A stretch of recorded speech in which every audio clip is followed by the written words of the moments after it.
கிறிஸ்துவுக்குள் பிரியமானவர்களே, இந்த மன்னாட்டுடே என்ற டெய்லி பாட்காஸ்டை கேட்டுக்கொண்டிருக்கிற உங்கள் ஒவ்வொருவரையும் இயேசு கிறிஸ்துவின் நாமத்திலே வாழ்த்துகிறேன்.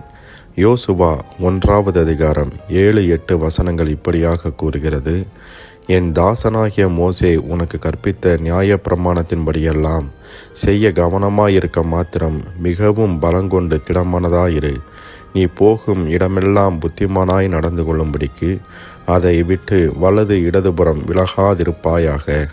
இந்த நியாயப்பிரமாண புஸ்தகம் உன் வாயை விட்டு பிரியாதிருப்பதாக.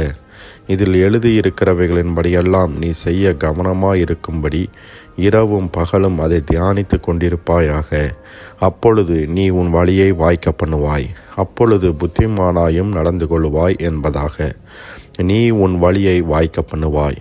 You will have a good success என்ற தலைப்பின் கீழ் இன்றைய மன்னாவை நாம் தியானிக்கப் போகிறோம். உங்கள் வழிகளை வாய்க்க பண்ணுவது நீங்கள் என்று கர்த்தர் சொல்கிறார். மோசே மரித்த பின்பு யோசுவாவிடம் இஸ்ரவேல் ஜனங்களை நடத்தும் பொறுப்பை கர்த்தர் ஒப்படைத்தார்.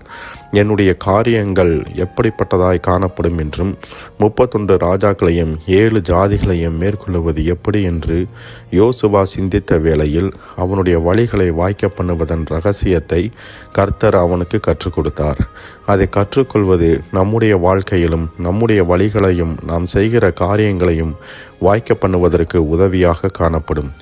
நியாயப்பிரமாணத்தின்படி செய்ய கவனமாயிருங்கள். பிரமாணம் என்பது முதல் 5 ஆகம புஸ்தகங்களை குறிக்கிறது.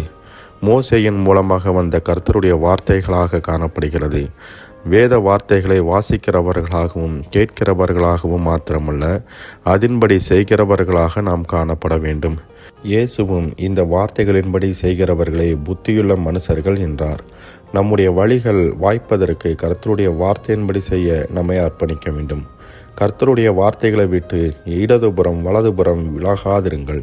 நம்முடைய வாழ்க்கை என்னும் ஓட்டத்தின் ஓடுதளம் என்பது கர்த்தருடைய வார்த்தை. இந்த ஓடுதளத்தை விட்டு பாதை மாறி ஓடுவதற்கு அநேக சத்தங்கள் துணித்து கொண்டு காணப்படுகிற நாட்களில் கர்த்தருடைய பிள்ளைகள் மேய்ப்பனின் குரலை அவருடைய வார்த்தையின் மூலம் கேட்டு அதன் வழியில் நடக்கும்போது உங்கள் வழிகள் வாய்க்கும். கர்த்தருடைய வார்த்தைகள் நம்முடைய வாயை விட்டு பிரியாதிருக்க வேண்டும். அதை நாம் பேச வேண்டும், வாயினால் அறிக்கையிட வேண்டும் என்று கர்த்தர் விரும்புகிறார். இருதயம் என்னும் களஞ்சியத்தில் கர்த்தருடைய வார்த்தை என்னும் தானியம் நிறைவாயிருந்தால்தான் இருதயத்தின் நிறைவினால் வாய் பேச முடியும். மரணமும் ஜீவனும் நாவின் அதிகாரத்தில் இருக்கிறது. ஆகையால் நீங்கள் பேசுகிற வண்ணம் உங்கள் வழிகள் ஆகும்.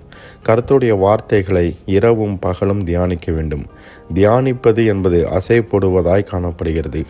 வாசித்த ஒரு பகுதியை வசனத்தை மீண்டும் திரும்ப வாசித்து அது எழுதப்பட்ட சூழ்நிலை, நாம் கற்றுக்கொண்டு கடைபிடிக்க வேண்டிய காரியங்கள், வாக்குத்தத்தம் என்பவைகளை அறிந்து கொள்வதற்காக காணப்படுகிறது. கர்த்தருடைய வேதத்தில் இரவும் பகலும் நாம் தியானமாய் இருக்கும்போது நம்முடைய வழிகள் வாய்க்கும். இவைகளை நாம் செய்யும்போது நம்முடைய வழிகள் தானாகவே வாய்க்கும்.